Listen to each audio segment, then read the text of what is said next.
If you've lived in Michigan long enough, there's a good chance you've passed places where entire communities once lived without ever thinking much about them. Some of the most fascinating ghost town stories in American history are scattered across this state, from towns that emptied out to places that were simply left behind over time. These are 12 ghost towns in Michigan, and number 1 is the one locals still talk about. Number 12, Calumet, Michigan. On Christmas Eve, 1913, over 500 people were packed into the second floor of Italian Hall in Calumet. Children lined up to receive presents. Families who had been on strike for 5 bitter months against a copper company that had just introduced a new one-man drill the miners called the Widowmaker, a machine designed to send a single miner underground with equipment that used to require 2. Someone walked to the front door and shouted, "Fire!" There was no fire. 73 people died in the stampede down the steep staircase, 59 of them children. The person who did it was never identified. Calumet had been the capital of the American copper industry for decades before that night. The Calumet and Hecla Mining Company produced more than half of the nation's copper from 1871 through 1880, a monopoly on a mineral that was wiring the modern world. By 1900, the township had over 25,000 residents, a world-class opera house, and Victorian commercial buildings that looked like they belonged in Boston or Chicago. Today, the village of Calumet sits on 2,000 miles of empty underground mine shafts and passages, sealed off below a community that has shrunk to a few hundred people. The Italian Hall was demolished in 1984, controversially. The archway from its entrance was saved and stands in a small park. Every year on Christmas Eve, candles are lit at the site, one for each person who died.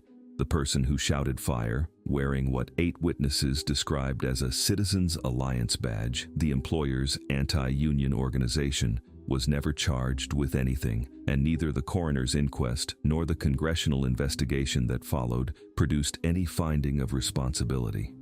Woody Guthrie wrote the song 1913 Massacre in 1945 to make sure it wasn't forgotten. On Christmas Eve, over a century later, the candles are still lit. The next one is quieter. 500 workers who walked away from their dishes and furniture because there was nothing left to stay for, and somehow nobody has touched any of it since. Number 11, Fayette, Michigan. Right now, on a remote peninsula on the Upper Peninsula's Lake Michigan coast, there are 20 original buildings from an 1867 iron smelting town standing exactly as they were found. Iron furnaces still loaded with the charcoal from their last day of operation in 1891, hotel dining rooms still set, dishes still on the shelves. Most people have never heard of it. The Jackson Iron Company built Fayette in 1867 on the Garden Peninsula for one calculated reason. The site had everything needed to smelt iron in one place: limestone cliffs to purify the molten metal, dense hardwood forests to make the charcoal, a sheltered harbor to ship the finished iron out. They built blast furnaces, a machine shop, a company store, a hotel, a town hall, workers' homes, a superintendent's mansion, and a baseball diamond.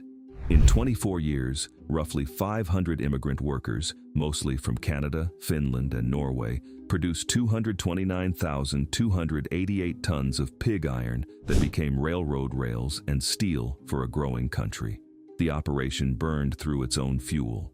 The company had bought 16,000 acres of surrounding forest to run the charcoal furnaces, and for 24 years, they cut it down. By 1891, the forests were gone, and at the same time, newer coal-fired furnaces elsewhere were making charcoal iron obsolete. The Jackson Iron Company shut down in 1891, and most workers and families left within weeks, many walking away from dishes, furniture, and belongings they couldn't carry. Today, Fayette Historic State Park preserves the site almost exactly as those workers left it. 20 buildings, furnaces still loaded, the hotel dining room where you can almost hear the silverware. The next one is Stranger, a town where the abandonment wasn't a surprise. It was a contract. Number 10, Deward, Michigan. This is the only town in Michigan built specifically to be abandoned, lived in for exactly as long as it took to cut down every tree, then shut down on a fixed schedule according to the explicit instructions of a dead man's will. David Ward was one of Michigan's great lumber barons, a man who at his peak owned most of the choice timberland across 5 counties in the northern Lower Peninsula. By the time he died in 1900, the white pine that had made him rich was nearly gone, cut so fast across the state that what had seemed like an endless resource in 1850 was almost finished by 1900. Ward's estate still held one last significant stand, a tract of virgin white pine in the northern Lower Peninsula, one of the very last in the state. Ward's will authorized the estate to build a town, log the remaining white pine, and then shut everything down, with a 10-year window from the mill's opening. In 1901, the town of Deward appeared in a forest, a sawmill, 8 locomotives running day and night, a hotel, a boarding house, a school, a church, a community hall, a dry goods store, and eventually 800 residents. The Ward estate banned alcohol on the property. A thirsty lumberjack had to travel to the town of Frederick to get a drink. The last logs were cut in the spring of 1912, the mill went silent, and the town shut down on schedule. Today, Deward is a flat, grassy clearing in the Crawford County State Forest, still named on county road maps, only foundations, scattered metal fragments, broken glass, and enormous stumps slowly rotting in what used to be one of the most magnificent forests in North America. At least Deward had a reason. The next town had none. It was just a normal logging community until something came through it that nobody could stop. Number 9. Pere Cheney, Michigan. This is not a town that failed economically or got bypassed by a railroad. It was swept through by repeated disease outbreaks in the 1890s until almost no one was left. And what it left behind is a cemetery deep in the Huron National Forest that has been drawing people from across Michigan for 100 years, not because of the history, but because of the legend. Pere Cheney was a lumber community in Crawford County, established in the 1870s, a sawmill, a school, a post office, a few hundred residents at its peak. In the 1890s, disease swept through. Most accounts say diphtheria, some say typhoid. Multiple outbreaks over several years wiped out a significant portion of the population, and by 1917 the town was almost entirely gone.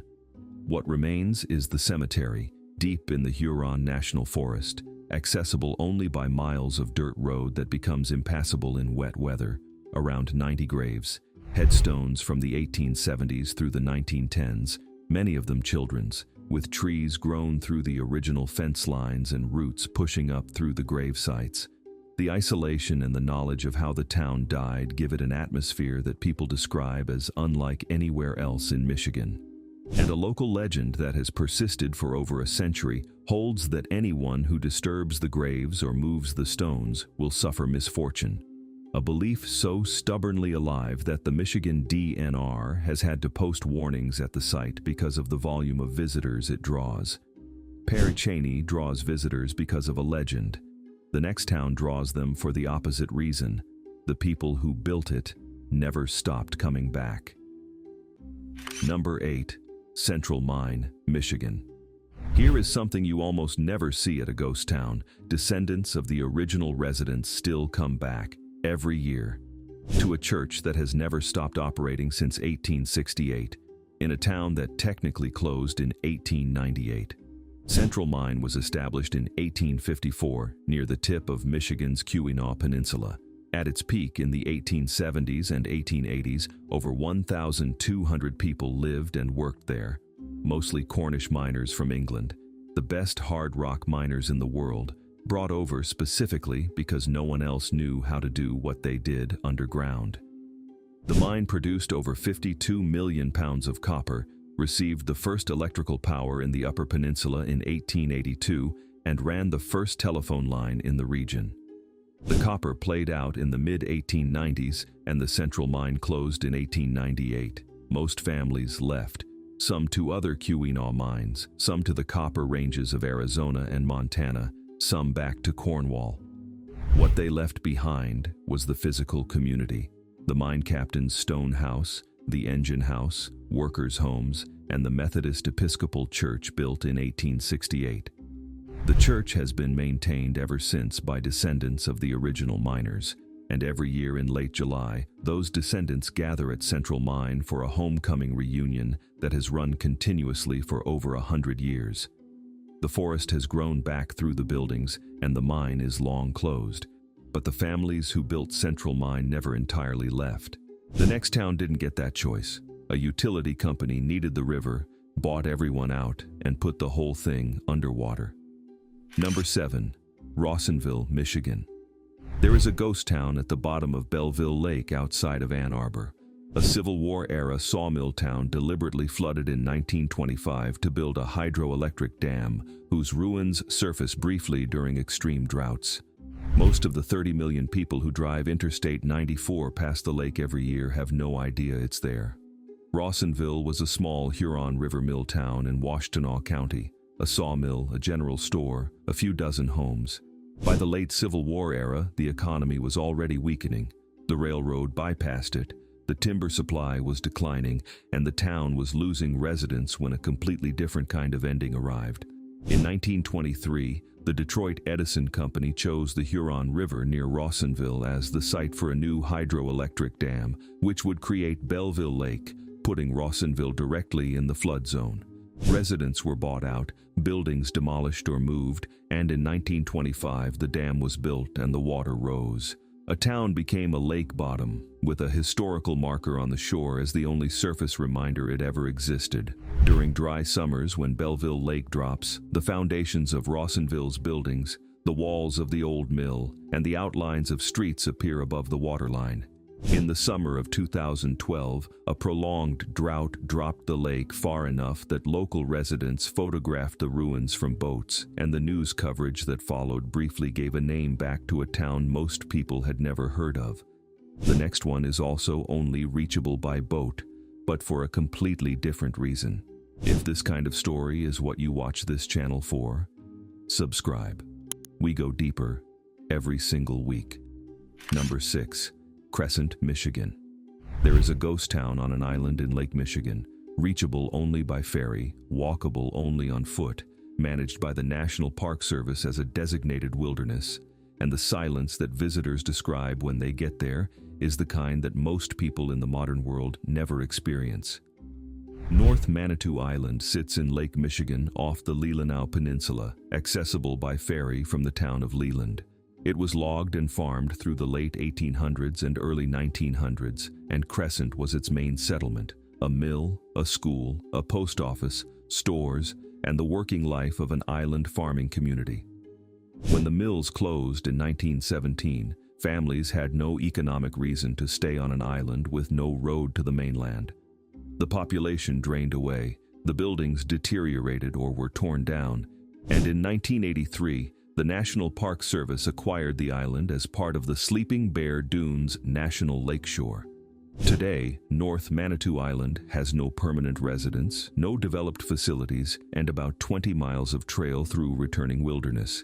Visitors bring everything in and pack everything out. What remains of Crescent is foundations, a few deteriorating structures, and the kind of quiet that takes a boat ride to find. The next one you can reach by road, but what happened to it after everyone left is unlike anything else on this list. Number 5. Clifton, Michigan. What makes Clifton different from every other ghost town on this list isn't the history, it's what the site looks like now. The forest didn't just reclaim the buildings at Clifton, it absorbed them. Stone foundations emerging from root systems, chimney stacks standing alone in clearings, walls being slowly pulled apart by tree roots from inside. It is one of the only places in Michigan where you can watch nature and human history merging back together in real time. Clifton was established in 1845 on the shore of Flint Steel Lake on the Keweenaw Peninsula, one of the earliest copper mining settlements in Michigan, with a smelting works, company housing, stores, and a school. The mine produced significant copper through the 1870s, declined through the 1880s, and closed in stages. When the residents left, they left the buildings standing. The Keweenaw forest had been there before the copper company arrived, and it simply moved back in, slowly at first, then completely. By the mid-20th century, the ruins had taken on an organic quality that is unlike anything else on the Keweenaw. Today, the Clifton site is on private land but visible from nearby roads and trails, the ruins being consumed by the same forest the copper company cleared to build them. The next one is the opposite, what copper looked like before anyone understood what they were standing on top of. Number 4. Old Victoria, Michigan. Most ghost towns in Michigan are the ruins of what copper became. Giant industrial operations with hundreds of workers and machinery running around the clock. Old Victoria is what copper looked like before anyone knew what they were dealing with, and the log buildings still standing from that first bewildered decade of exploration are some of the oldest surviving structures in the Upper Peninsula. Victoria was first settled in the 1840s when prospectors began finding copper in the Ontonagon County wilderness. Unlike the industrial operations that would later define the Keweenaw, the early Victoria mine was worked by small teams with primitive tools. They were pulling out masses of pure native copper, sometimes weighing hundreds of tons, sitting in the rock in a way nobody had ever seen before. The mine operated on and off through the late 1800s, but never reached industrial scale. The settlement that grew around it was small, log homes, a church, outbuildings in a forest clearing. In the 1950s and 1960s, a local group restored several of the original log structures, making Old Victoria the only place in Michigan where you can walk through buildings from the very first chapter of the copper era. Today, it sits in Ontonagon County, open for self-guided tours. A forest clearing with log buildings from the 1840s, and a landscape that looks almost exactly as it would have to the first miners who came here trying to figure out what they had found. The next town had the opposite problem. Right on the water, perfectly positioned, and the lake spent 50 years making sure that didn't matter. Number 3. Port Crescent, Michigan. Most towns on this list were abandoned because an industry failed or a company pulled out. Port Crescent had a different problem. Lake Huron just kept destroying it year after year for 50 years until there was nothing left to destroy. Port Crescent started in the 1840s on Saginaw Bay at the tip of the Thumb Peninsula, a sawmill town with over 1,000 residents at its peak, hotels, saloons, warehouses, docks, and genuine ambitions to become a major Lake Huron port city. The lake had other plans. Catastrophic storms and fires hit the town repeatedly through the 1870s and 1880s. Each time residents rebuilt, but the timber supply was declining, the railroads were routing freight elsewhere, and the population was eroding. By 1900, Port Crescent was effectively gone. Buildings burned, blown down, or pulled into the lake by the shifting shoreline. Today, Port Crescent State Park covers 565 acres of the former town site on the Thumb. Almost nothing structural remains above ground. The lake and the fires took everything. But the park's dunes and beach along Saginaw Bay sit on the exact footprint of a town that once employed 1,000 people and never saw any of it coming. The next one has been dying slowly for 80 years and still hasn't finished, which is somehow the stranger story. Number 2. Bete Grise, Michigan. At the end of a road that most Michigan residents have never driven, on a Lake Superior Bay that almost no one visits, there is a settlement of 19th-century clapboard buildings still standing in the place they were built, belonging to a community that has been slowly disappearing for 80 years and still hasn't quite finished. Bete Grise sits at the base of the Keweenaw Peninsula on a narrow bay that opens into Lake Superior.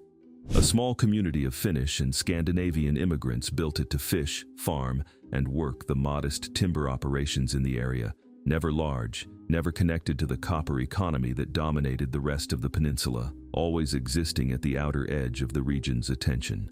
When the copper era ended, the school and post office closed, the young people left for Houghton or Hancock or the lower peninsula, and what remained was the landscape, the lake, and the people who couldn't bring themselves to leave. By 1940, only 10 people still lived in Bete Grise, and the original building stood intact along the beach road, too remote for anyone to bother dismantling them. A handful of people still live there year-round. A few more come for the summer. The bay is clear and cold and almost never crowded. The road ends there. Bete Grise has been almost gone for so long it has become its own kind of permanent.